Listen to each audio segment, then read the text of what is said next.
So, so cold. So cold. By God, it's Steve Conley. He's broken in half. What a way to start the show. Well, hello. So, and let me do the intros because we have so much to talk about. Let's not dawdle. Dawdle. I'm sorry, I couldn't get that part out. Dawdle. Well, hello.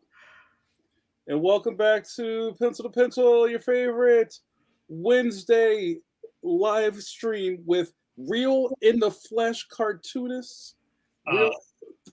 You speak for yourself. Real in the flesh cartoonists, expert cartoonists who bring you that straight Jake every Wednesday about the cartooning and animation worlds and how you fit into it. Hello, my name is JAMAR Nicholas. I am a cartoonist in good standing.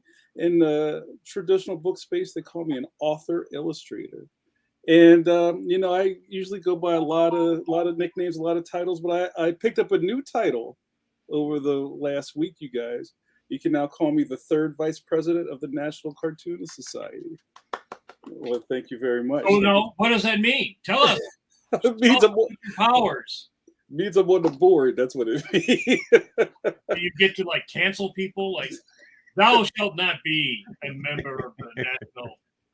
You know? No, it's none of that. It's all the hit squad. It's all on the up and up. We can talk more about it. But I would be remiss if I did not introduce our second co-host. You saw the sticker. It's verified.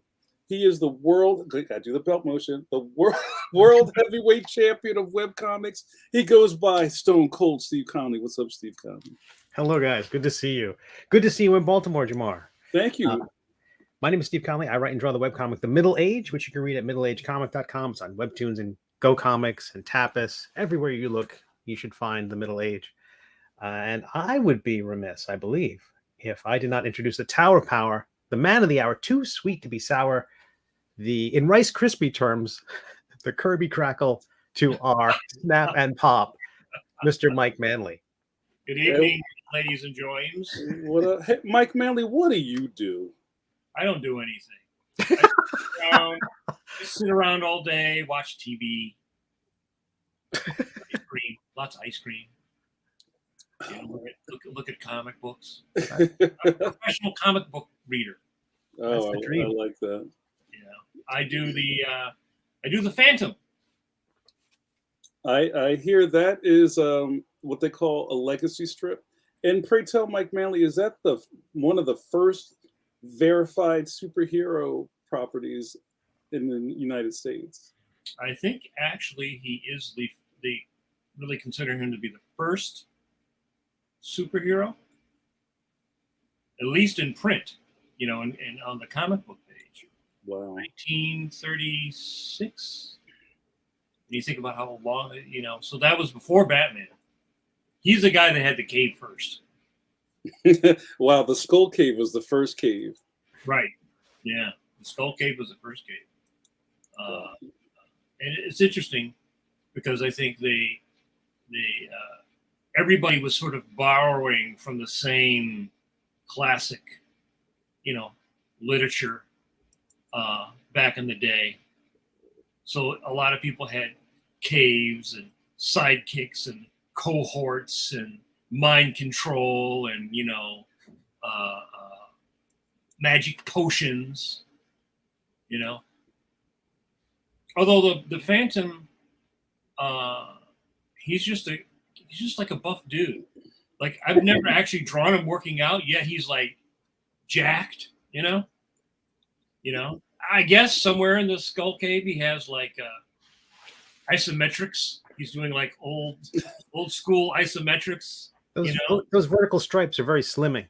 Yes, and I guess those vertical stripes are leftover pieces of pirates' pants. Pirate pants, because the original Phantom, was shipwrecked. The original guy who became the Phantom, the first Phantom, and I guess that's an allusion, to the original, You'd always pirates. They'd have like the jail pants. Yeah. So, and Mike, I know that if we're, one of our giant subjects today, we're going to talk about cartooning and all the things that revolve around that. But I know that the Phantom is probably more popular in other parts of the world than the United States, right? Where's the strongest Phantom fan base at? Well, there's I don't know which one is the strongest. I don't know whether it's Australia or India or I guess like in the Netherlands, because there's a publisher in the Netherlands and a publisher in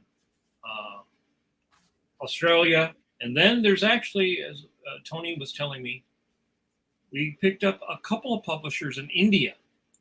So there's like all these other versions of, like the Phantom here wears purple. In Australia, he wears purple.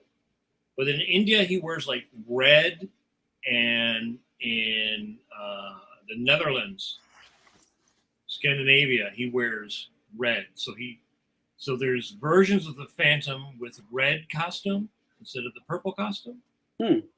I was going to say, is there a reason for that you know? I don't know. I don't know.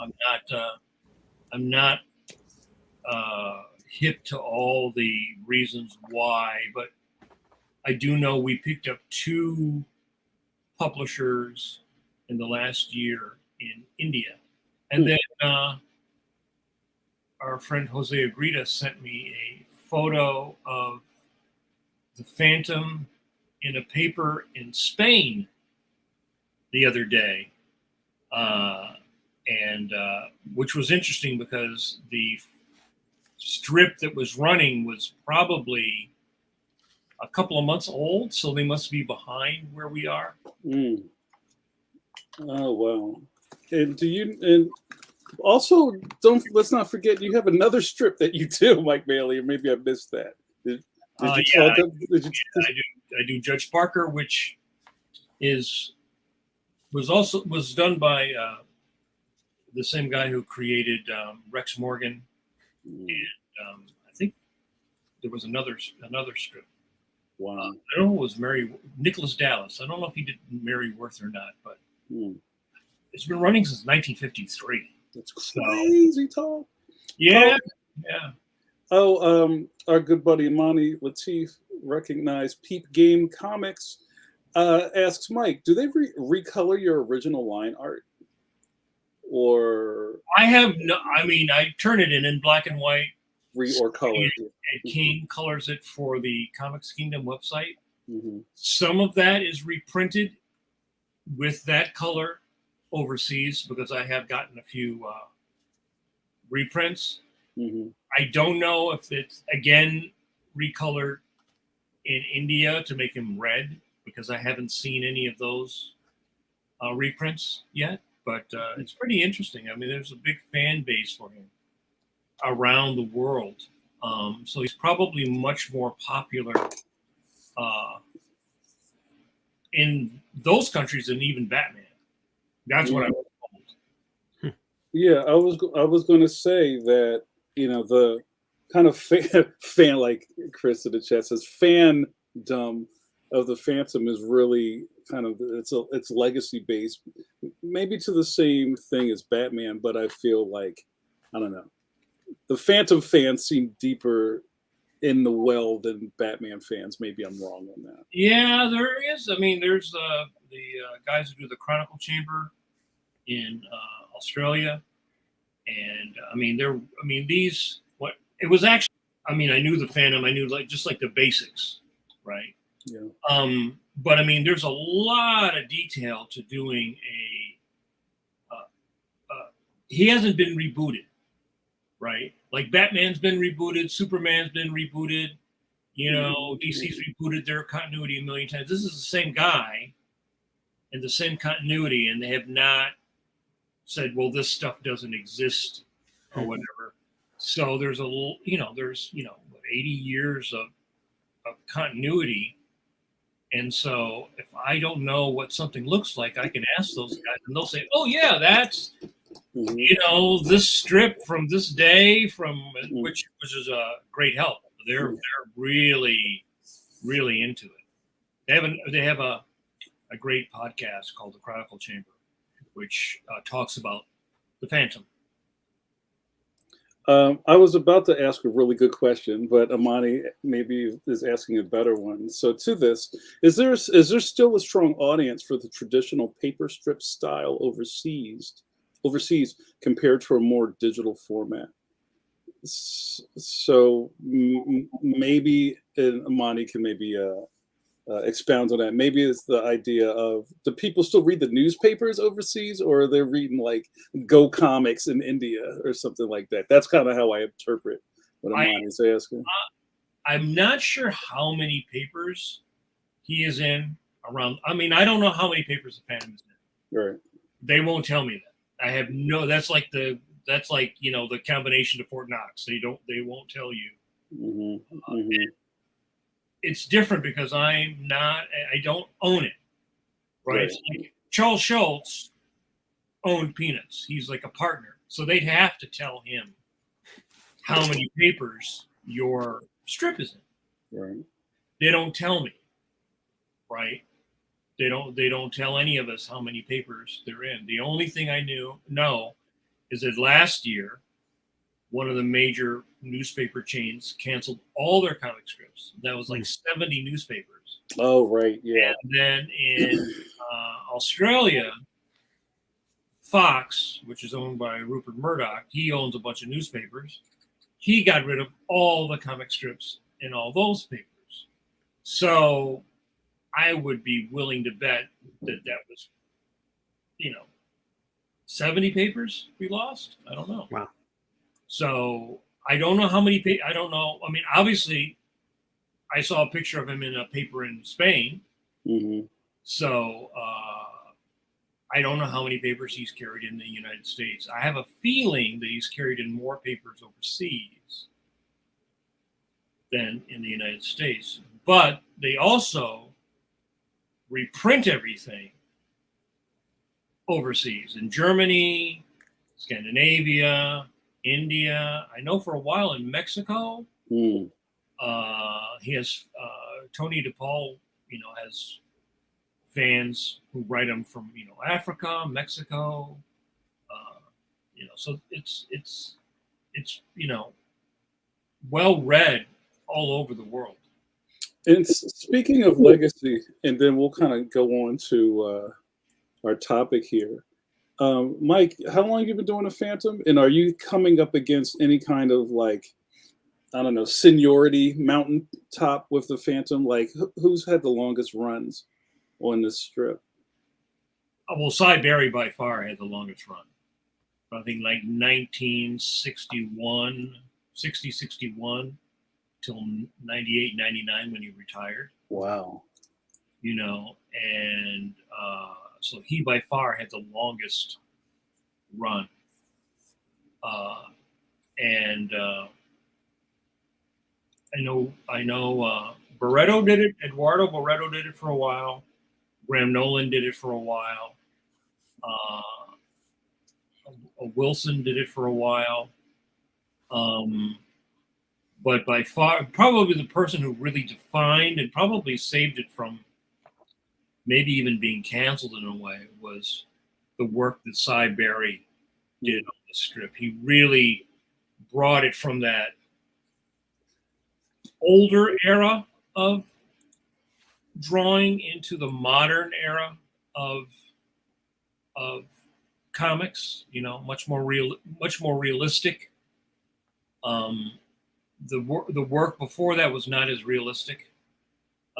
It looked much more like Buck Rogers, things like that. That was, slightly more cartoony.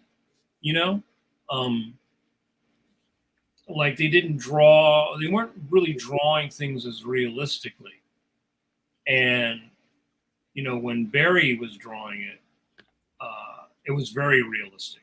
Guns, cars, jeeps, planes, all that stuff was very, very, very realistic. And that's a lot of work. I mean, this is probably the hardest job I've ever had because it's the most demanding. You have to be able to draw everything. So one question that was kind of steering towards our topic, and I swear you guys, this will be it. Mike just brought up an interesting thing that I wonder, and for any of our career cartoonists that are watching us live in the chat may chime in on. How often, or do you have the audience to ask your fans for suggestions? Like, I know there's like a bunch of phantom boards and stuff, and can you go, hey, you guys, can you tell me what happened to this character in the 50s? Oh, sure, Mike, I'd love to help. And I've seen other cartoonists who go to their community for questions, or hey guys, what do you think of this? Or they even workshop stuff with some of the fans. I know I'm pretty sure Danielle Corsetto does that with her patrons. And I wonder how you guys feel about that. Do you ever ping your community for help? Is a broad word, but more just like, I don't know, like a lifeline or a millionaire once in a while. I have asked for help for reference on a character or something. But we do not solicit feedback from the fan base about like, oh, what should we draw next? What story should we do? Nothing like that. No. Oh no, I wouldn't expect you to go, hey guys, what what should we do next month? But just more kind of like, hey, you know what? I'm having a continuity question. Does anybody know, if this character had those guys have pigtails, Right. Yeah. Well, in the case of the guys in Australia, the Chronicle Chamber guys, I mean, they actually have copies of all the strips. Wow. All the way back, right? So, and there are people who've been reading the strip since the beginning. Like my pop read it when he was a kid, right? So there are literally people who've been reading Judge Parker since 1953, and they know stuff about Judge Parker that I don't know. Right? There was Judge Parker evidently had a daughter sometime in the 60s or early 70s that disappeared or went away. And this is things I pick up from like in the beginning on the message board before I stopped reading the message board because it's just full of trolls. But there were people on there who were real fans, and every once in a while they would mention, oh, whatever happened to Ruby or whatever the character's name was. That's a very interesting thing about doing a legacy strip where you introduce and characters come in and then die or grow old. It's not like, I don't know, like BC or Alley-Oop, right? Or Wizard of Id or Boner's Ark. They're probably not like suddenly introducing a character and then that character goes away for 30 years and then comes back in a surprise way. It's not a day-to-day continuation of continuity, right? It's a very different. I think Funky Winkerbean was like that, right? There was Baltic he brought stuff in, people aged, people died. Yeah. For better, for worse, and Funky Winkerbean did that. Right. Yeah. I think Beetle Bailey is sort of timeless. So I don't think they're like doing this, like a continuity where they would bring back, I don't know, Sarge's evil twin or something, Well, even Peanuts had continuity because, as he slowly rolled out like Snoopy's family and things like that, like Spike showed up at some point. Yeah, but then there's a lot of strips that would never refer to Spike. So if you never read that Spike stuff, right? Mm-hmm. You wouldn't know. So it's different, definitely a different thing to read something where the fan base, the true fans, are probably far more familiar with the whole continuity than I am. Right? I bought a bunch of reprints, and but still, that's 80 years worth of continuity. I'm never going to be an expert on it. Yeah. The Middle Age has only been going on about 7 years, but there's still things that, I mean, when I think about writing the story, it's often, I think about it like as this multiverse, and you kind of basically, because you have all these ideas where the story could go, and then you have to kind of decide, you winnow it down. You basically decide, okay, this is the timeline. Right. And all those potential directions it could have gone, that characters could have different names, we could have gone different places, introduced different characters in different orders. Yeah. And I kind of count on my readers of the webcomic to catch me on those things. And I'm thankfully able to make sometimes a correction or two before it sees print. So, I mean, that's kind of a nice thing about the webcomics, is it gives me a little safety net before it ever finds its way into a collection. Do you have a like a chart or a time, like a... No, I have an outline of where things go in the order in which they happen, because the story takes place over years, at least the backstory does. But I do have like, this happened before this and this happened before this, and once we've established it, it's sort of locked down. Like, where was this character when this was happening? So I never put them someplace else and mess everything up. They had to be indisposed during this crucial moment, otherwise they would have walked in on somebody or something like that. So I basically have to keep track of all that, but the readers catch me on the little things I might have forgotten. Yeah, I mean, it's a weird thing, because since this has spanned 80 years, we've spanned before World War II, World War II, Right.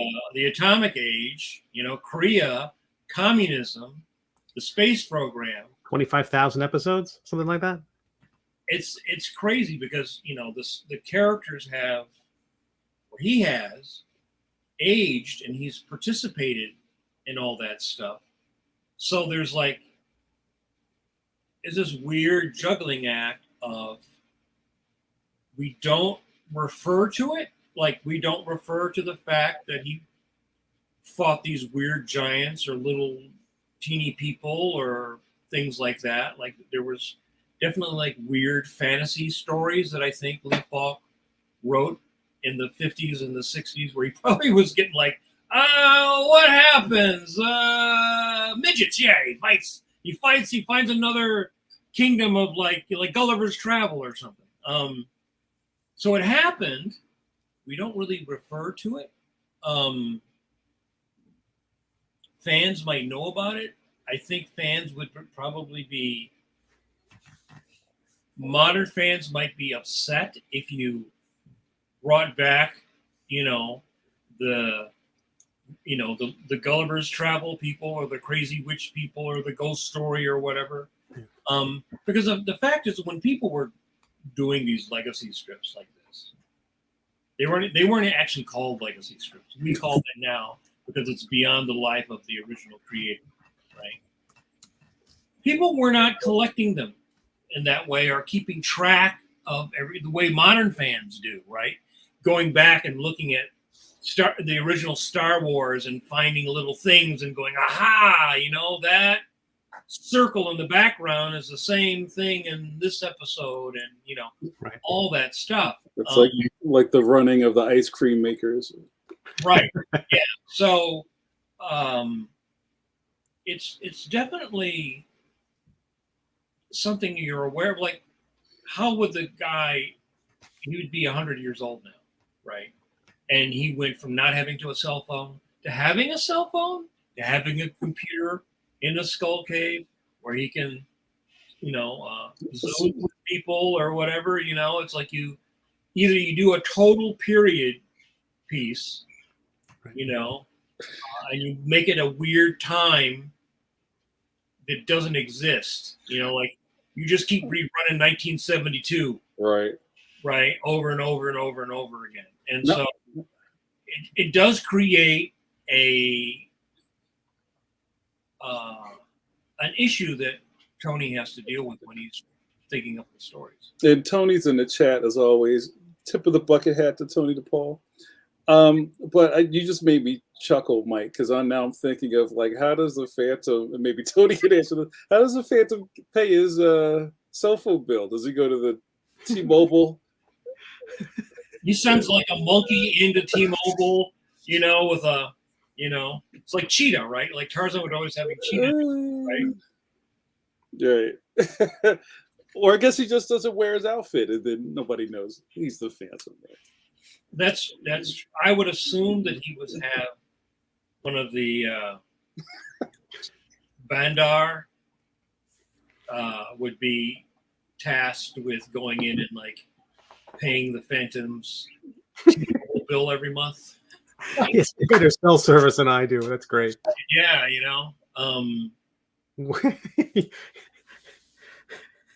Uh-oh. Yeah. Jamar took himself out. You're. It's. He laughed himself off the stream. Sorry. Hold on. Tony says he pays every bill in gems gotten from pirates. One of his ancestors put out of action. Yeah, that wouldn't bring any attention.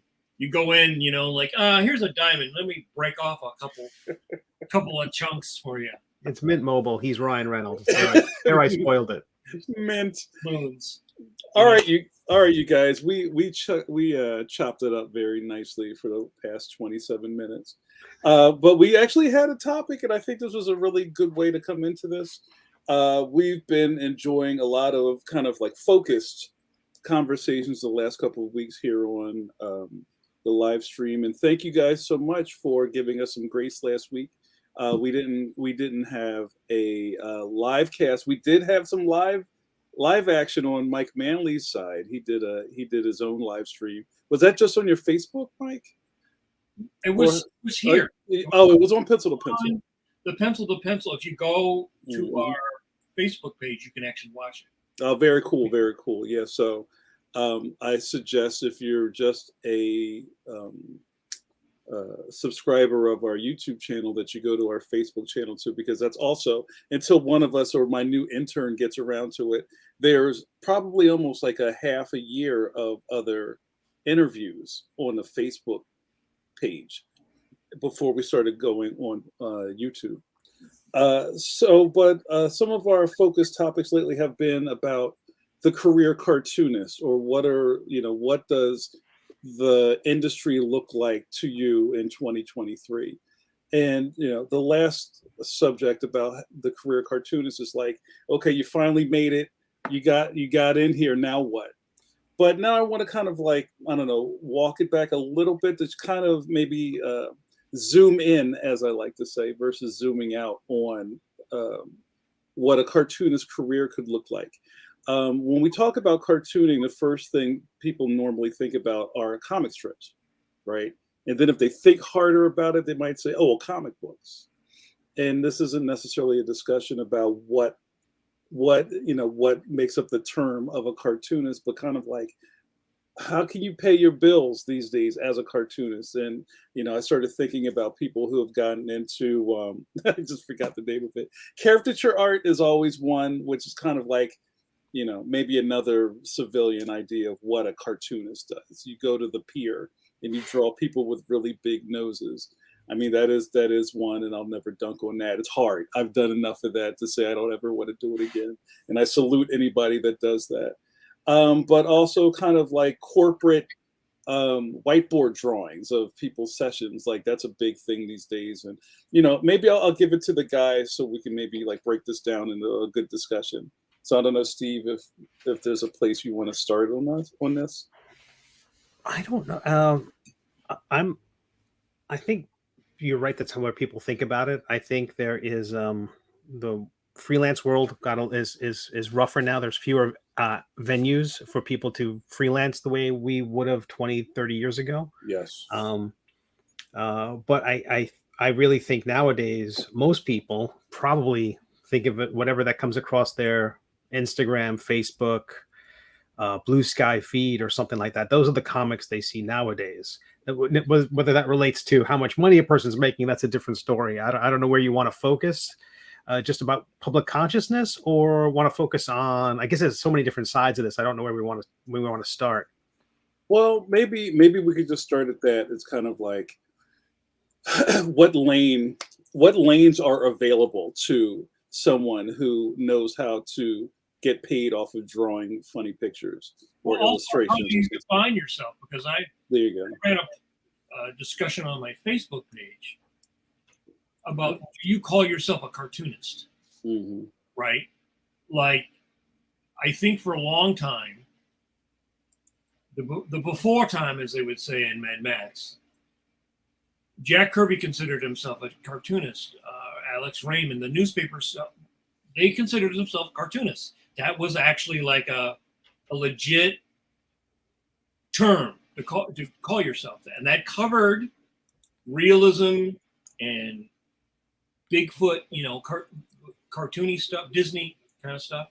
Mm-hmm. But I think when I came into the business, and maybe slightly before I came into the business, I think the word cartoonist meant funny, and funny meant that's not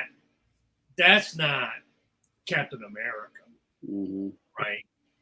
And so I was sort of interested to sort of poll, well, do you call yourself a cartoonist or do you not call yourself a cartoonist? And most of the people said they considered themselves a cartoonist. And this is people who do, say, more realistic as opposed to Bigfoot. And I think if you go back 20 years, 30 years, if you got a book on cartooning, it would have Prince Valiant, and it would have Boner's Ark. You know what I mean? It would have, Frank Frazetta. It would have a wide variety of styles and subject matter. Mm-hmm. I think as we move towards the current time, I think a lot of people tended to not think of themselves as cartoonists. I'm an illustrator, right? Because cartooning meant, oh, I'm drawing caricatures, or I'm drawing for Mad Magazine, or I'm doing, I'm doing Snoopy, right? I'm doing something like that. I'm not drawing Mm-hmm. something with shadows and wrinkles and folds and stuff. So I think Mm-hmm. the term has kind of been all over the road generationally, Mm-hmm. right? Now I think from the result of my question and discussion on Facebook, most people now think of themselves as cartooning. I don't think they think of like cartooning means silly, right? Mm-hmm. Not serious, right? Right. And I sort of found that to be interesting, because I do think for a while, especially in the 80s and the early 90s, there was a thing like, well, if you didn't work on a book that was in continuity, if you worked on Richie Rich or Casper or Conan or War Books, I was told that was basically like not working in comics, because it was not continuity. What fans cared about is this issue of Spider-Man fits in between these two issues of Spider-Man, right? And that's how that was a result, I think, specifically of the direct market.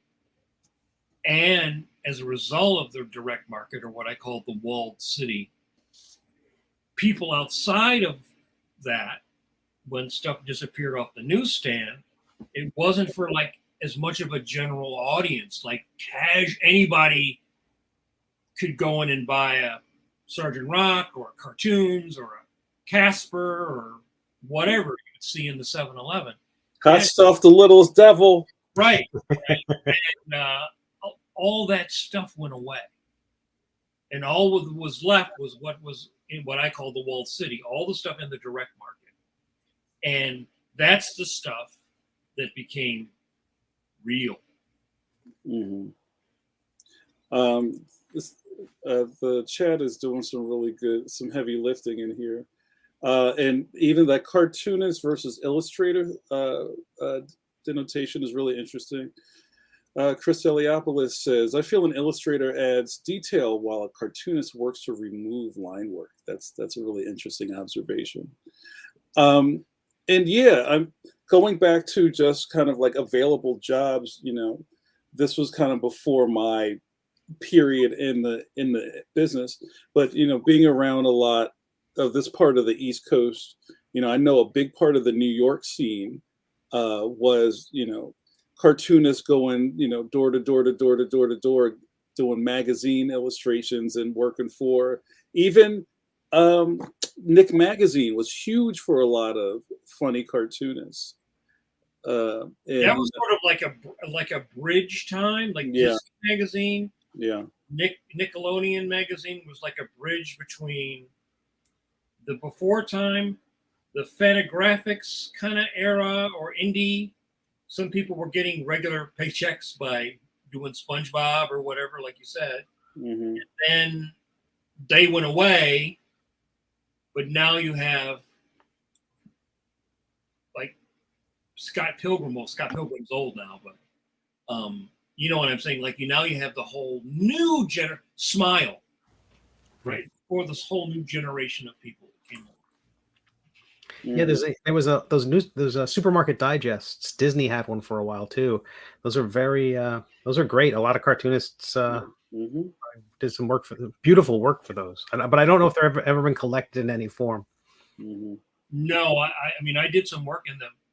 And Brett did a lot of those too. Yeah, he did. Brett was doing Pirates of the Caribbean, and I inked a bunch of those. And so who knows? Maybe they reprinted them overseas, because the weird thing is that Disney still has comics that are beautifully done by these artists in Mexico and in Europe, and just fantastic stuff.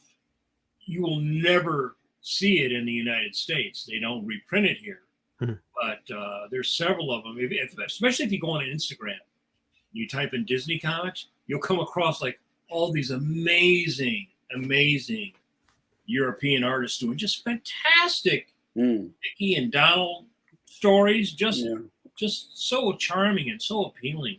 And you won't see it here because Disney does not desire to reprint that stuff in the United States. And in fact, it's not Disney. I mean, Disney licensed it to whoever it is in Italy or Spain to do Topolino. Mm-hmm. Yeah, there's tons of projects that fall outside of what would have been traditional comic strips, newspapers and comic books, and now the YA. I mean, I'm doing a cartoon illustration right now, which is called an interpretive sign. It's an interpretive graphic. When you go to a park and you see that big, the gigantic description of here's the flora and fauna you'll find in this park, and maybe a little bit about each one of them. Those need illustrations, and so I'm working on a project like that right now. It's tons of things like that. We know people who are doing backgrounds for TV shows. Yeah, it's there's all these different avenues, but once you get the skills and the reputation and the word of mouth working for you, you'll find yourself working in all kinds of places and fun ways. Well, this is what I wanted to get at, and the chat is kind of turning around the whole cartoonist versus illustrator thing, and I'm just kind of embellishing here. Is there a career difference to labeling yourself one or the other? Right. So our good buddy James from YouTube says, "Tell your friends you're a cartoonist. Tell the in-laws you're an illustrator." Mm-hmm. You when you want the bank loan, you're an illustrator. So what are we saying here? What are we saying to the people? I call myself an illustrator if I'm doing illustrations. I call myself a cartoonist if I'm doing something cartoony. I don't think, honestly, it makes a difference. What you want is the flexible skill set. So if you, in like the early part of my career, I did Conan and Muppet Babies at the same time, right? Right. I did a lot of activity books. I did Barbie. I did all kinds of things. And so if I'm doing Barbie, then what am I? Am I a Barbie artist? If I do Star Wars, am I a Star Wars artist? If I draw Conan, am I a sword and sorcery artist? You know? I don't think it matters as much now.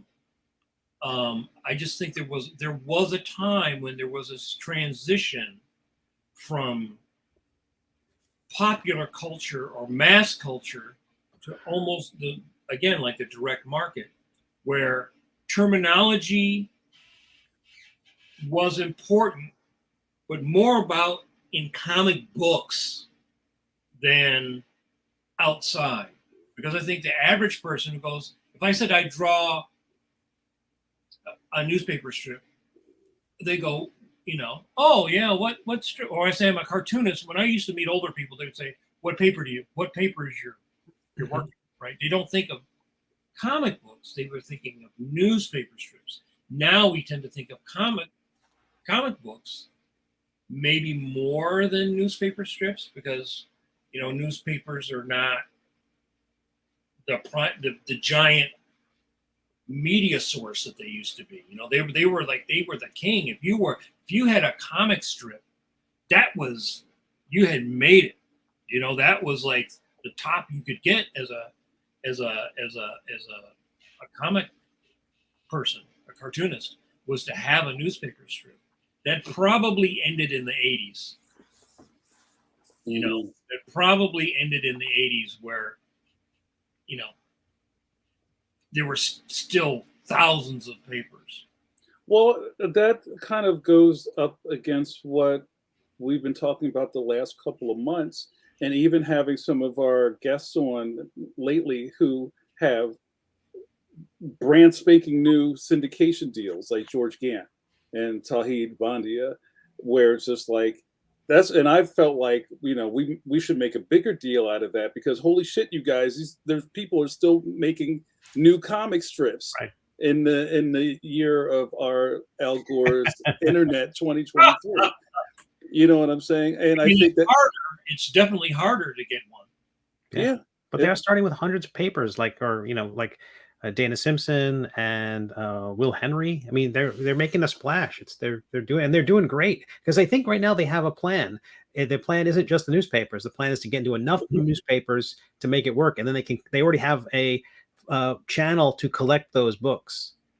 So that's built into the process. Whereas a lot of I don't know if the Judge ever gets collected. There's not that secondary. He was collected in Weird Comics in the 50s. Yeah, previously in the 80 years of the Phantom. Yeah, it's kind of. Yeah, but in terms of the name thing, a few folks in chat have touched on this. Is like, as communicators, a person who asks, it kind of depends who's asking. That's what I am. You know what I mean? Someone said like insurance salesman, or if you want to get out of the conversation, I'm a web designer. If I don't want to talk to the person at all, I do web design. But I'm a proctologist. But when I look in the mirror, I see a cartoonist. Oh, right. Well, I think that the main thing is not what you call yourself. It's can you fill the job that is offered, right?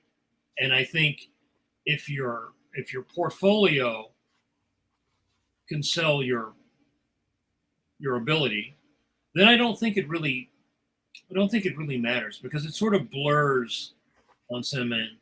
Like I said, in my experience, it only seemed to matter in comic books in a very specific era, like up to like Image Comics, and from like the early mid 80s until the mid 90s. And then things also started to change, so I don't know. There's people who do backgrounds for animation, but also do, like Dave Cooper designed backgrounds for Futurama, right? So is he a cartoonist or is he a background designer, right? He's a background designer for the credit on the show, Mhm. but he also does painting. So is he a painter? Is he a cartoonist? Right. You know, it's like you can wear many hats, and you probably will. Honestly, you probably will wear many hats. You know, Mhm. I had lunch about a month ago with an old high school friend of mine, Lloyd Dangle, who used to do Troubletown, and many people would know him for doing the illustrations on the Airborne cold packaging. And so we were buddies in high school, and he sort of went the independent comic route, and I went the mainstream comic route. And he was self-syndicating his Troubletown comic strip through all the free weekly newspapers, who have all mostly disappeared. And so he's now gone into doing that sort of corporate whiteboard drawing. Mhm. He was explaining that all that. And in fact, I think if you go to lloyddangle.com, you can actually see what he does. And we have another buddy, Terry Laban, who actually does the same thing. So those are good gigs. Right. So you take that same skill set and you apply it to something, else. And think about, and to Mike's point, think about how many cartoonist facing skills it takes to do something like that. It's to draw on your feet, think on your feet, draw under pressure, draw things correctly without thinking too hard about it, tell a story visually, be funny, be don't offend. All these things are happening like right beneath the surface at the same time. And it's a very, very unique things that cartoonists do that a lot of people just don't understand how that even happens. So just to say, oh, do you know a guy? Oh, my cousin draws. he can't do corporate whiteboard stuff. Right. You know what I mean? What are you doing to us? So Kenny can't do that. So I always want to give a shout out to just the very unique makeup of cartooning and what it takes to do these things. So also Amani had a really good and Tim also are talking about some of the things they do as cartoonists that are a little kind of like left or right of what people usually think about. Where's Amani's thing? Hold on a second. Amani says, I found a lot of success freelancing with nonprofits. You know what I mean? And even to myself, before I came to this graphic novel space, way in the back, and Mike, you remember this, I was an editorial cartoonist for the Philly Tribune. When you think of me, you wouldn't think that I was an editorial cartoonist, but I walked in the door of the Tribune with my portfolio. Was like, y'all need an editorial cartoonist? And I walked out of there with a job. You know what I mean? And it's just like, oh, and also I've done maybe 5 or 6 graphic novels for drug addiction treatment. Right. Yeah, I remember those. Yeah. I've never seen those jobs. I did them and I turned them in, but I guess if I find myself in some sort of abuse clinic, they'd hand me a pamphlet. Yeah, and I'm doing educational comic. Rick Reach and I, when Rick was on, everyone should check out that episode. We do quite a few. We do a lot of educational comics. So yeah, we've never seen them in print. They appear online. They're on kids' tablets, but yeah. So and that's another place I wanted to really try to steer this into just thinking, oh well, I can't think of a syndicated strip. I guess it's no use to me. But there's just so many different ways of spinning this or looking at it differently. Also, before I got into the comics industry, I was doing like covers for like alt news weeklies and things like that. So that was very illustrative, but it was also very cartoony because of the way I think. I don't know, Steve, if you want to add any other things to this. No, I'm doing this stuff in the TTRPG space. We had Ken and James on. There's still D&D and all the various TTRPGs, tabletop role-playing games. They all need illustrators. And there's still a very big pushback against the intrusion of fake art. and a lot of illustrators, and it's a point of pride for a lot of these projects to have work done by human hands. And so it doesn't pay great. It never has. Those original D&D artists were all like 16 and drawing after school, and that tradition continues. But some of them do pay a bit better. But that's a whole area for cartoonists as well.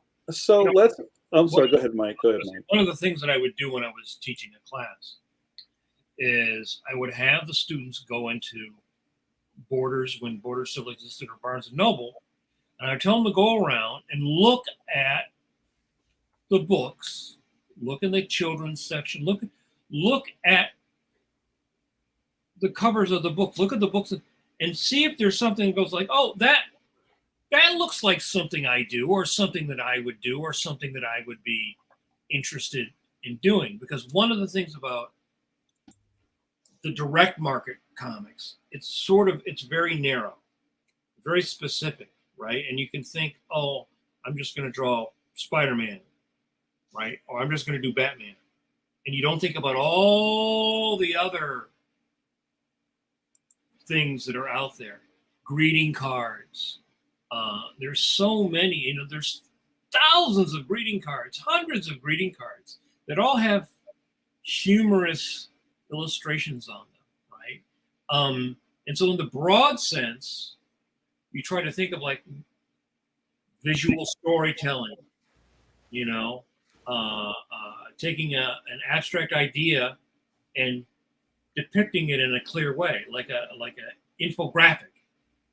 Those are the kind of things that all fall under cartooning. Because what do you do as a cartoonist? You take a script and you make something visual out of it, a story, a drawing, an illustration. That specific kind of skill set, especially if you're stylistically flexible, it really blasts it open for you. I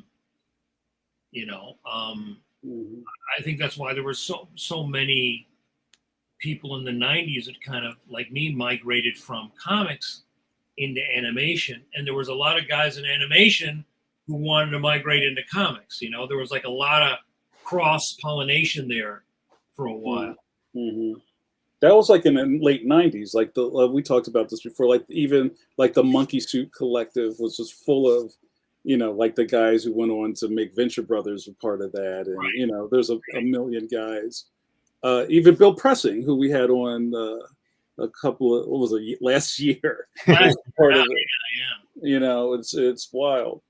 I have two things I wanted to get over. One of the things that's going on in chat is, and it's starting to boil down, right? What we've been talking about is starting to simmer into a fine roux of, well, hey, as long as you're working, it doesn't matter, right?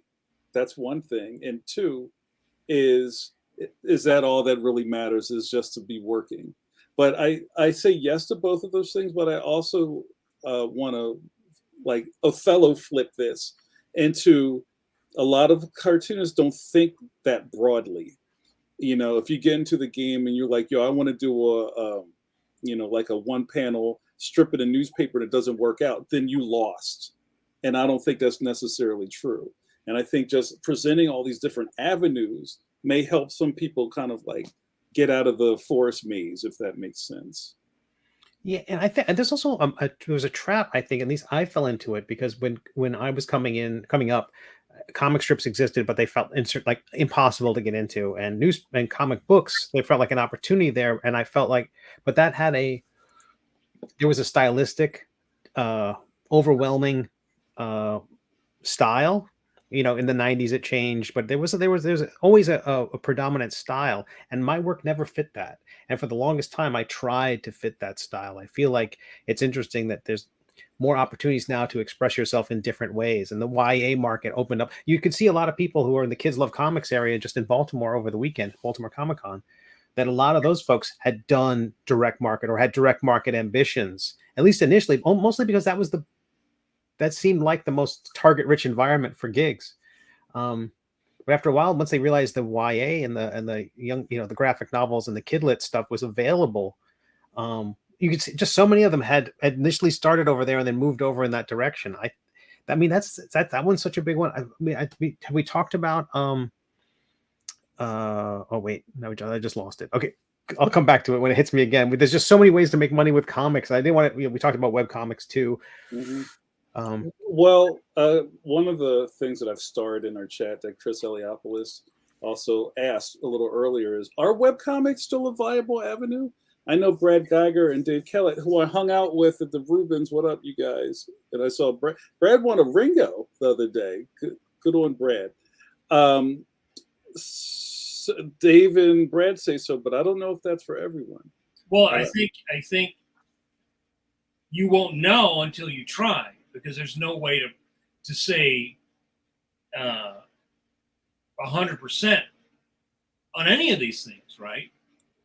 You don't know. You may put a webcomic out that blows up. You may put a webcomic out, you're not going to get any patrons. The only way you can find that out is by actually doing it and seeing if you can build an audience, right? Because there was the black and white boom, right, in the late 90s, and everybody was hopping on that. And then that all blew up real quick, right? I think there was an initial big push of money 3 or 4 years ago with webtoons. They were spending a lot of money. They were advertising. They were going to cons.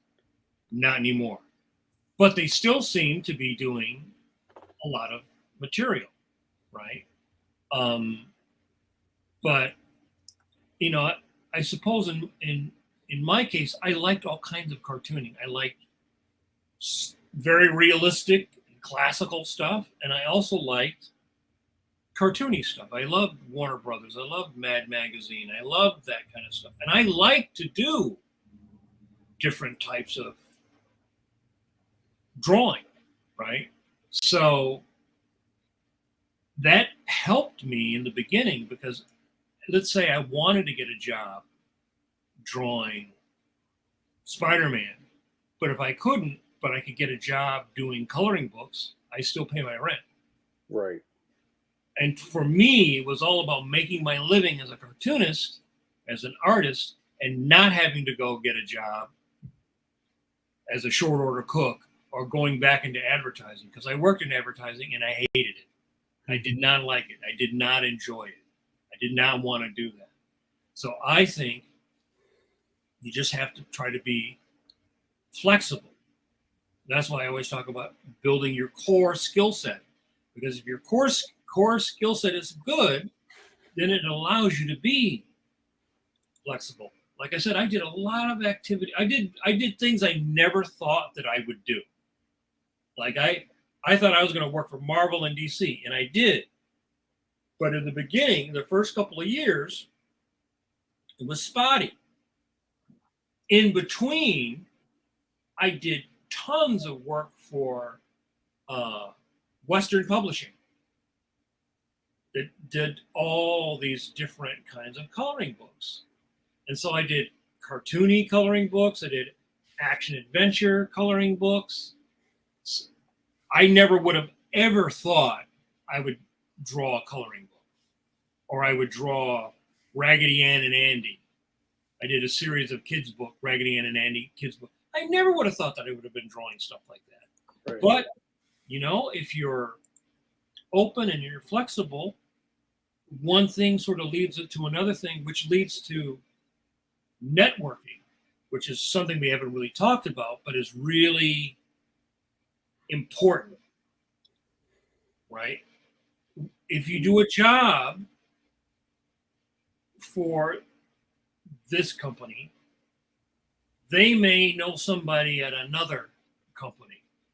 And in the beginning of my career, that happened all the time. I don't have a job. I don't have anything, but call my friend at such and such, right? So it wasn't a lot of cold calling, fortunately. But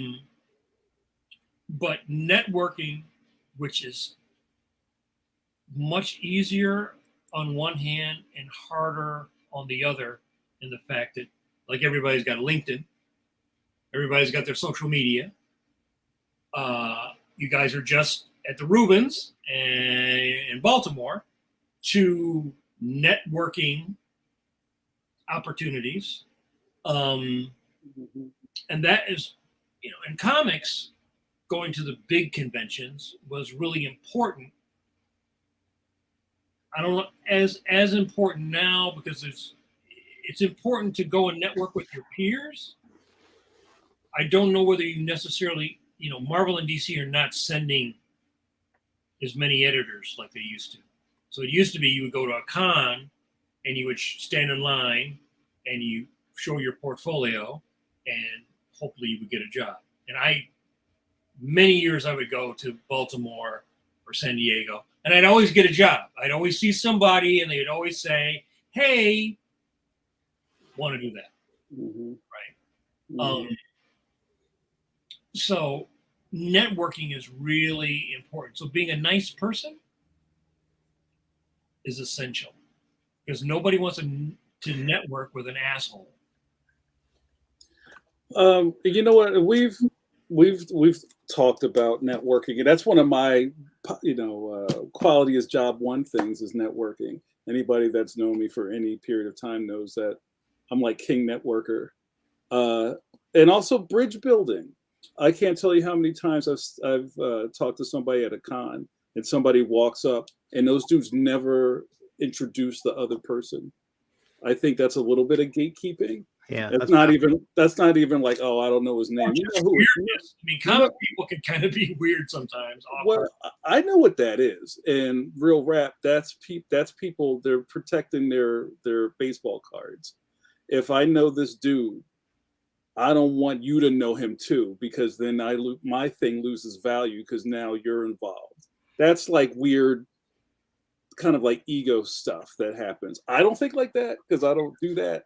But I know there's people do that. You think there are dudes that do that? They're like, oh, absolutely. I was at San Diego Comic Con. I shared a booth with Tom Zoller, and a guy from Steve Jackson Games came over, looked at my stuff. He was all a lovely person, and I'm like, they're leaving.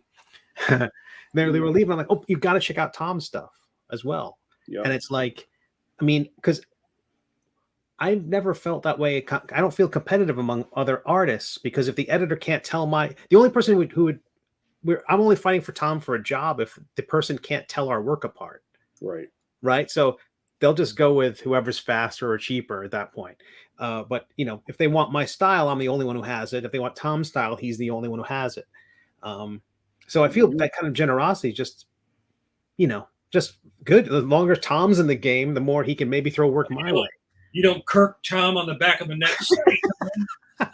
But I felt like I want to make sure Chris's question about webcomics got a little more. We digressed a little bit, but I will say it is definitely possible. It is a viable option to do webcomics. Depends on the webcomic, and it's a marathon, not a sprint. I mean, Dave Kellett and Brad Geiger were mentioned. They've been at that for a very, very long time. And they've built up an audience slowly over the years. They've got relationships with people, and those relationships are the things that become fans, and those super fans become Patreon supporters and Kickstarter supporters. And that's something you nurture over a very long time. That doesn't necessarily come from contacts. I know Dave Kellett sets up at San Diego every year. Those are relationships with fans and readers, and those are the relationships it seems like you really want to cultivate. Like I was at Baltimore Comic Con, I had my mailing list, my sign up sheet right there on the table. Mm-hmm. That was the networking I was doing. But it's absolutely possible to do have a webcomics career. So here's something that I just thought about while we're talking about this, because I have a very early dalliance into webcomics. That was kind of like my first kind of like profile bump when I was doing my webcomic for Kevin Smith. And that was at the time, and I know there's a couple of camps that may not necessarily feel the same way. Like, when Scott was doing PvP or the Penny Arcade guys were doing their thing. And even you, Steve, were out at that time. I wasn't necessarily thinking about getting paid. I would have liked that, but that was not the thing that I had in front of me. But I use webcomics to get my name out there. not necessarily to like create something that was going to be evergreen and support me, when I'm old. But I think the models have changed since then. And if I could have caught a check off of Detective Boogaloo, I definitely would have taken it. I think you point out something really important right there. Who, me or Steve? You. What's Things are always changing. Always changing. None of this is ever fixed. None of this is ever fixed. Right now, the last month, two, everybody's going from X to blue sky, right? So here's another platform for people to go and start being on and putting their stuff out and sharing, right? I think what you always have to do is a constant self-assessment of your skill set and what are you doing effectively and what could you do more effectively that is separate from your sitting here drawing, right? Right. It's like this constant self-assessment of what are my skills? Do I need new skills? Do I need new skills to go to this new area? If this old area, let's say you're just a print guy. Well, do you have to learn how to do you have to get a Cintiq? Do you have to learn how to use Photoshop? I mean, you sort of constantly are coming along, and then social media is changing. It's different now than it was 2 years ago, right? I see a lot of young people complaining about, well, I'm on social media now and I can't get any growth, right? I can't, I'm not, 2 years ago, my Instagram was exploding. Now it's not because they want me to pay them money, right? So there's all this stuff is constantly in flux, right? And you have to be, everyone is sort of reactive because nobody's on the top of the wave. You're always a little bit, you're a little bit in the tube, right? Mm-hmm. Hope that you can come out of the tube. But I think you have to constantly be aware of the fact that the ground is always changing, and it's really easy to get stuck. You can kind of get stuck and go, there's a lot of mid-career cartoonists who get stuck. They go, I've been doing this a long time. Well, what do you mean? What do you mean I got to change? What do you mean I got to embrace? I've got to suddenly embrace change, and I've got to embrace risk. I've got to embrace risk. I got to draw a webcomic and put it out there maybe for free. Yeah. While to catch fish in the net. No, I'm Joe Blow, #1 big time cartoonist. I don't fucking do stuff for free. People pay me. There's a lot of people that have that kind of attitude. Yeah. And I just had this thought about maybe the elephant in the room, and Amani just parrots what Mike says. Embrace risk. Speaking of that, maybe the elephant in the room of this conversation is, yes, we already spoke about money, but is the specter of a real job. Right? So it's like, well, when all else fails, I guess there's work at the post office.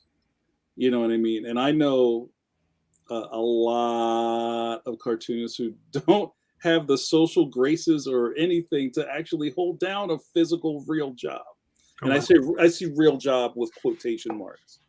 You know what I'm saying? And I say real job in the sense that, muggles and normals understand that you go to work at the gas station and you get off at 3 o'clock, and that's a real job. But you staying up till 3 o'clock drawing doesn't make any sense to them. You know what I'm saying? So, we're the equivalent of people who play play video games on Twitch for a living. It's like, that's not a real job. So with that and the idea that the thing that you were working on in cartooning either ended or you got fired or whatever have you, the tide has shifted. What happens next? And is there the scramble to find the next kind of like way you can insert yourself into the art world, or do you punch out? And I'm the first person to say I got this whole way with a job. I had a day job almost my entire life until the last year. You know what I mean? So, and I know for a long time I didn't feel like as much of a cartoonist as other people told me I was because I had to go to work in the morning. And I think a lot of this is mental. This is kind of where I was going with this. That was your mental space. Yeah, that's all in my head. And it is not necessarily X's and O's and like, oh well, if you got a check, that means you're a cartoonist. Pencil and a paper, you could be a cartoon. I'm not saying all of that. I'm saying if you can kind of win the mental battle in your head, is like, even though I have to go and bust these tables or rewind your blockbuster tape, I'm still going to go home and work on my stuff. And I'm still a cartoonist. So I think somewhere in there, you have to win a couple of fights on different fronts. I don't know if I was just rambling for a second there, but No, and that's also not just in your head. That was like one of the rules of the NCS for a while. You had to make it the majority of your money from cartooning. Right. That was like was a thing where if you didn't make 51% through cartooning, then you weren't a cartoonist. That was the gatekeeping. Again, I think you have to. That's part of what I'm talking about, the self-assessment, right? And it's different for everybody. It's never the same for anyone, right? It's never the same for anyone. That's one of the things I've definitely learned in my time, is that all these questions everyone has to deal with, but everyone deals with them in a completely different way based upon their own personality and their own life situation. And if the reality is that you have to make X amount of money to put food on the table and send your kids to school, and that means that you can only do cartooning, Friday night till Sunday evening. Well, okay, that's the way it works for you. I don't think that it makes you, being a professional was being paid for the job. That was the sort of the default of being a professional. But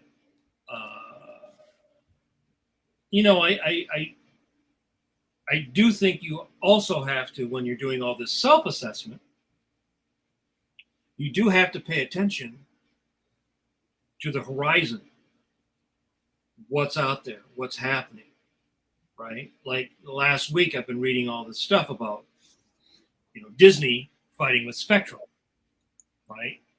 That affects people whose jobs are cartoonists working for Disney, right? Because if Disney can't put its channels on major cable companies, then they might say, well, we're going to stop doing these shows, which means that the show you might be working on might be canceled. That's like a big picture thing. But I do think that you have to be aware of the business aspect of it too, that you're trying to, I'm going to take my boat, I'm going to put it in the water, and I want to go to this direction. Well, is there a storm coming? Is your boat strong enough? Are you prepared to really make that journey? I just know in my career, being the kind of person who always has the wolf at the door has served me well with that, because I think that's also part of the job. Like nobody now will have, this is something that I said on my Facebook page, no one will now have a job like Al Williamson did, who started in 1948, worked exactly almost the same way until he retired. No cartoonist now would start out in 2023 and work into 2083. Working same tablet, same version of Photoshop, same anything. The stuff is live. It's changing. You have to be able to embrace the change, whether you like it or not. You have to be flexible enough to be able to adapt to things because you don't control that. You don't control that. You can react to it. You can control how you react to it, but you don't control that. And a lot of people have set themselves up for a trap if they have a personality that will not allow them to embrace these changes, which are not always comfortable. But you're either going to accept it and deal with it, or you're not, because you can't change it. Before we run out of time, I wanted to grab something that Tim and Amani are asking in the chat. So maybe this is a little closer to what we're talking about, and then we'll wrap up with Tim's. So Amani, and thanks Amani for coming in and checking us out. You've added a lot of value to the show. I hope that you come back next week. Have you guys explored licensing as a form of generating income? So maybe I'll start with you guys if there's a way to answer that. Yeah, there's actually is a licensing show in New York and in Las Vegas, and Brett has done that. I know other people have done that where they've gone out and it's basically like a convention, except what you're doing is you're selling you're looking for somebody who goes, here's a bunch of cool, funny images. I represent, Mead paper products, and we're looking to put stuff on the 2025 back to school, loose leaf paper binders or whatever. That's where that guy who did homies, remember those little homie figures you would see? Yeah, and the bubblegum machine. Right. That's where he sold them. He went to the licensing show. And Brett had done that. In fact, I talked to him today. He was talking about going back and maybe doing that next year. So you have to have your product. You got to have your stuff that people give takeaways. That is a very legitimate. But again, that's risk because you're going to have to spend the money to go to New York or Las Vegas, get the booth, have the material. You got to do your research. What are you going for? Are you going for textile? Are you going for publishing? Are you going for? There's a lot of different. There's licensing on everything from toilet paper to bedspreads. Right. And if I'm not mistaken, I believe, was it Toy Fair or licensing show? One or two of them are closed to the public. So the only people Toy Fair, I think was. Toy Fair, I think. So the only people walking around there, it's not fanboys, it's business people looking to make deals. So, and also the cost of entry, I just want to put it out there.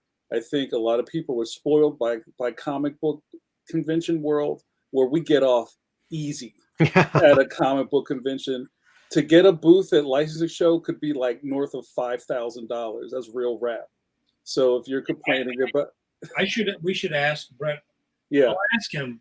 Yeah, maybe we can talk about this next week. I seem to remember. Again, it's whether you get a table or you get a booth, but I think it was around $750 for a table. So it's equivalent to probably at least equivalent to buying a booth on the floor. Right. That's, and we talk about like real trade shows, like the Duck Decoy convention. Those things are like $6,000, $7,000, $8,000 for a 10 by 10 with piping and drapes.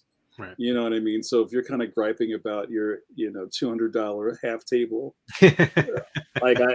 it's kind of hard to hear that. You know what I'm saying? Sure. So just be happy that comics doesn't cost that much. But like Mike said, it's an expense. Yeah. So, I mean, that's really a great avenue to get into, but also either you have such a hot new thing that people are chomping at the bit to get into it, or you have something that's established enough that these people just come to you anyway. Right. You know what I mean? Away from the licensing show, but that's a whole other conversation. Well, like King Features would go to the licensing Right. show. They have a booth. Right. So somebody who wants to put Popeye on their thing goes up and talks to them, and they work out a deal. Right. That's how that works. Mm-hmm. Okay, so also, and that was a really good question.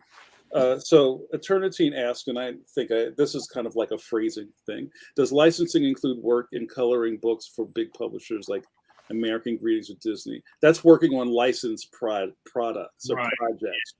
Yeah. So that's a whole other thing. Like if I can remember, our buddy Scott Neely was one of a very few amount of cartoonists that were like certified Scooby-Doo cartoonists. Right. You know, and Scooby-Doo's a license. Right. You know, so maybe Mike can speak to that. Yeah, well, our buddy Scott Cohn does Star Wars stuff. Yep. And he had to become certified by Lucasfilm. Should I go get my Star Wars guy? Because I'm on a package. Oh, yeah, you go get it. Go get it. All right, I'll be right back. Go ahead, keep talking. So there are licensed products and licensed characters. So when I would work for Western Publishing and I would do Barbie, I had to be approved by the Barbie people. And then like once you're approved, then you're like in the stable of Barbie artists. Right. Sometimes they're just like a one-off. Like I did Pretenders, and I remember there was a whole bunch of different was it Dino Riders and a bunch. I did all kinds of activity books like that, and they were not as picky as Disney. Like Disney, you have to be approved to be like a Disney. They won't. They're very protective of their brand, so you don't see like really bad Disney stuff, right? They're super protective of the way their stuff is drawn or depicted, right? Yeah. So you're not going to see some Little Mermaid will look like she's like, what happened? She's been out of the water a little bit too long, you know? Yeah, what James said, I had to go through that for IDW's Star Trek run. I had to get my work approved by William Shatner and Leonard Nimoy, and so I'm a Shatner approved artist. But I think what they do now is the licensor will whoever owns it. I'm all backwards now. Thank you, Baltimore Comic-Con. I'm still exhausted. But what they'll do is like when I did a cover for Teenage Mutant Ninja Turtles, that was run by Nickelodeon. So it didn't get pre-approved. Although, like they were saying, in some cases, that is a fantastic thing to have, to be a fast-tracked. But everything you do still has to go by the powers that be. Adventure Time, all that stuff had to be approved by Cartoon Network. I was lucky on Dexter doing those comics because I knew Gendy. And he was, if they're busy, you're like, yeah, stamp, whatever. Right. They. But I did a Star Trek comic, and I remember they had to run it. They would choose an actor. They would rotate it, so like not every actor would have to approve their likeness in every issue, or like we would never get it done. And I think my issue had to be approved by Patrick Stewart, and he was very particular about that point on his mouth, right? Sure. And I guess he was like, okay, make it so. Yeah, I gave William Shatner a lot of hair and a 32-inch waist, and I got approved like that. Okay, guys, let me show you my Star Wars thing. Hold on. That's so great. Look at that. Look at that. Rebel scum.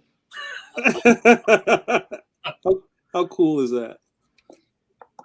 So now you're actually owned by Lucasfilm. Sorry, Jamar. Damn it. Oh. See? Fantastic. See, Lucasfilm said, "Oh, we did not approve the license for this podcast." Lucasfilm did not approve the license for the use of the podcast. See, they came for me, man. It was weird. Amazing. Sorry, guys. All right, last thing. I want to get Tim had a question that's a little off from what we're talking about, but I wanted to answer it. Tim says, social media question for the three of you cartoonists. I'm starting up a vlog to begin actively promoting my ongoing work and upcoming events. Has Pencil to Pencil enhanced your work and audience progressively? If so, how so? Steve or Mike, have you benefited in any type of professional way from doing this program? I don't know. I don't know if it. I mean, I do think it does benefit you if you do something long enough, and as you can see, with the quality of followers we have, right? That is a benefit. Sometimes it's not a direct benefit. That is what I learned early on. That's what I learned from self-publishing. So I don't expect this podcast to make me rich or famous, right?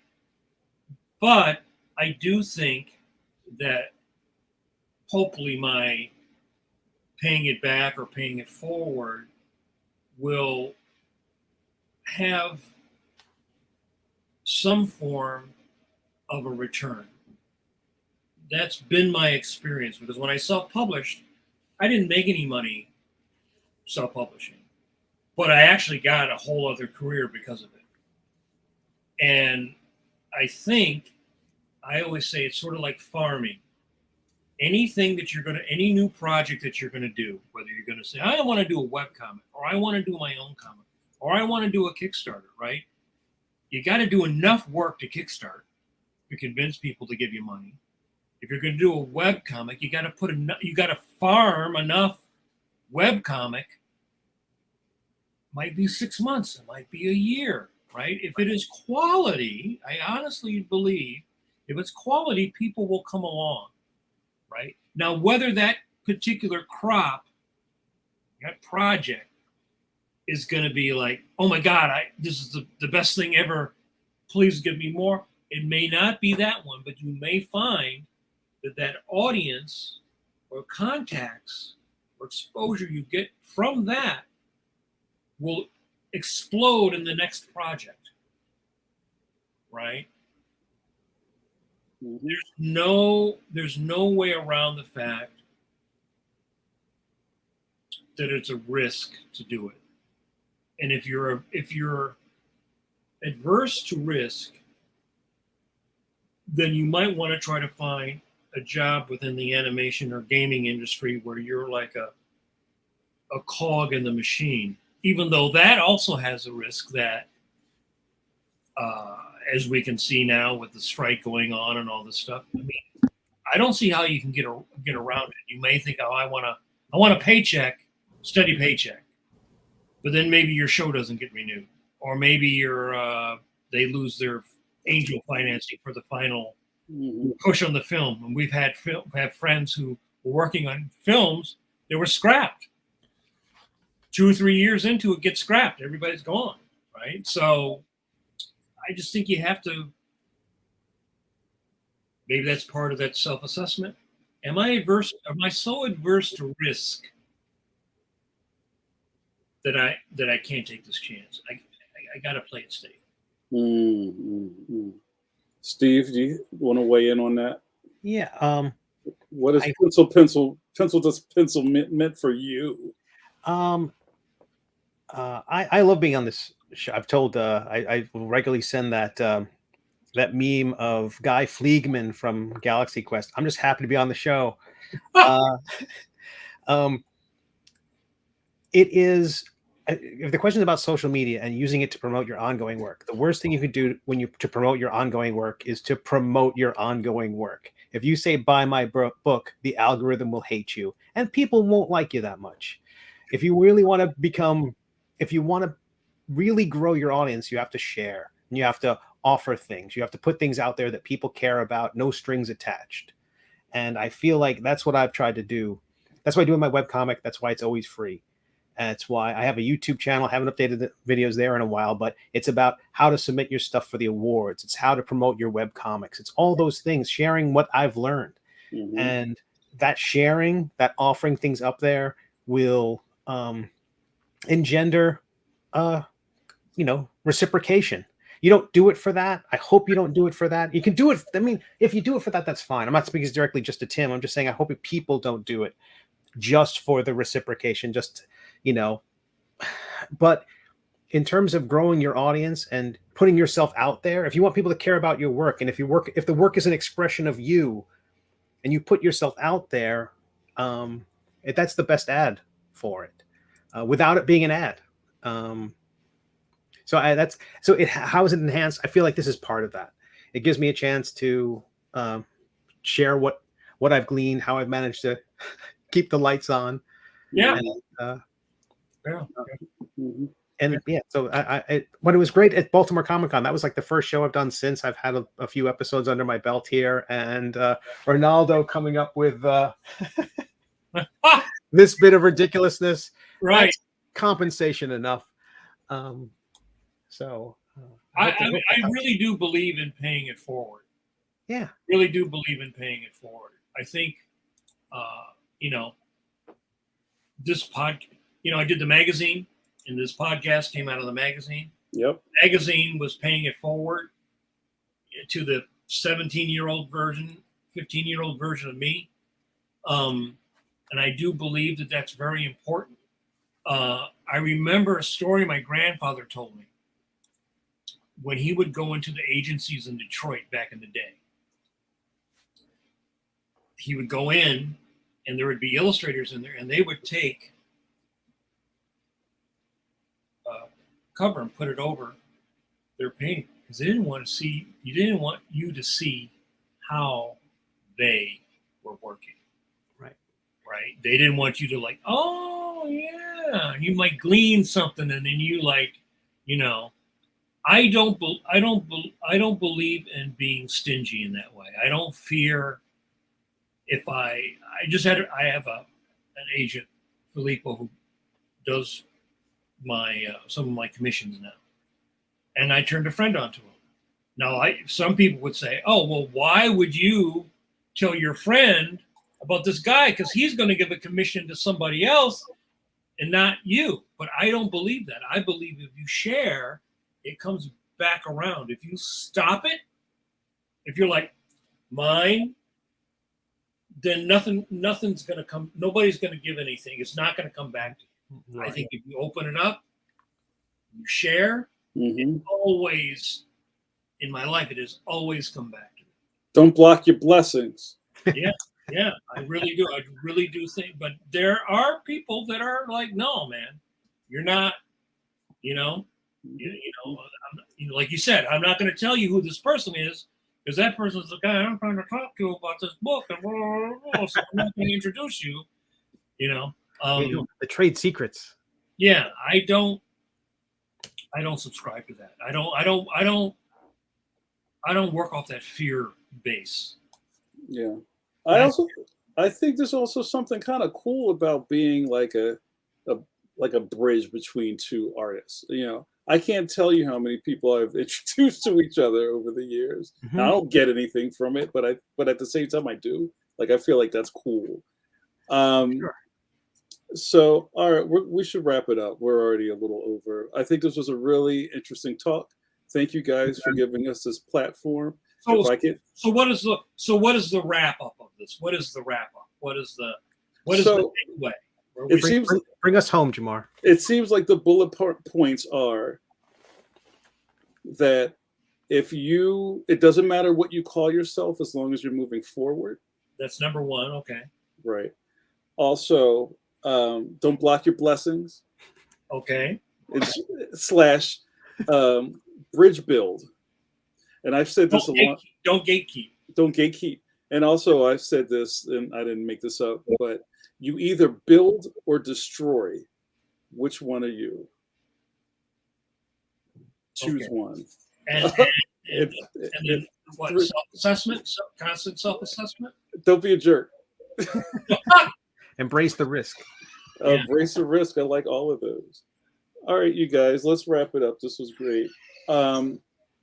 I think this was a fantastic episode. I've been loving the last couple of sessions because it's kind of like it's very freeing and we're pointed in a direction. And the chat is really into this. So I hope we can continue this on. And maybe once or twice we'll have a guest. We'll see what happens. I like James says, be a creator, not an eraser. I like that. Also, the chat has their own endings. If you finish your work, hate it or not, you're a cartoonist. I like that. All right, you guys, this has been I can't, there's too many people talking. This is a fantastic episode. Thank you guys so much. This tomorrow, come back to the channel. I'm going to have coffee break with JN, 9 o'clock p.m. EST. Avoid the noise. And also, I keep saying this, like, subscribe. There's a lot of people who are lurking around in here. I met some fantastic people at the Rubens, you guys, who were like, "Oh, I love pencil to pencil." Who are the Rubens? We could have a whole episode just talking about the Rubens in Baltimore. I'm not gonna get into that, but I had a couple people that came up to me on the low, and they were like, "Yo, I love pencil to pencil. I've seen every one of them, but I don't get on the chat. I don't need to. You don't need me there." And I think that's interesting. But we love the chat because that's how we get to share. That's how like it's sharing and caring. JRD, no sandwich jokes, please. Let's not do that. All right, you guys, let's end on a good note. Thank you guys so much. You know the drill, guys. Sometimes this is the dirty business, so I implore you to wash those Kirby hands. Oh, Ronaldo! Oh, that's so great. We have to get Mike some of those. We got to get Mike some of those. Those are great. Thank you, guys. We'll see you tomorrow. See you on the interwebs. Take care.